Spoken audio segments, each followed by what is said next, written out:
Нийслэлийн 228 дугаар цэцэрлэг бэлтгэл А бүлэг шар тарцаг аянд нэгдэж байна. Мэдээлэл. Шар тарцаг аян нь хүүхдийг зам тээврийн ослоос хамгаалах зорилготой. Хэрэв шар тарцаг өргөсөн хүүхэд зам хөндлөн гарах гэж байвал жолоочтой төр зогсолт хийнэ. Гэрлэн дохиогүй гарцаар зам хөндлөн гарах 5 алхам.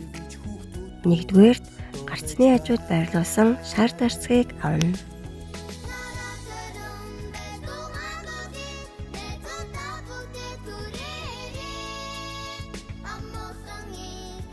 Хоёрдугаарт авто замын хажуугаас нэг алхмын зайд зогсож шар тарцгийг урагшлуулна, дохио өгнө.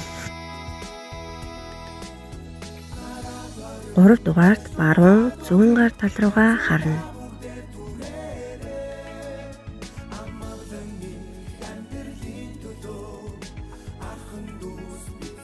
4-дугаарт автомашин зогссон үед шар тарцгаа дээшээ болон урагшаа сунган дохио өгөөд зам хөндлөн гарна.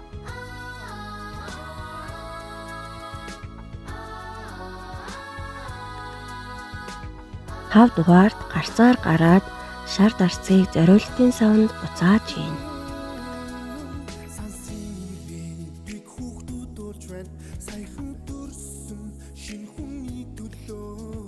Сансарт нисэх андихаа төлөө сайхан хорвогийн хүүхдүүд дуугаан гонож байна.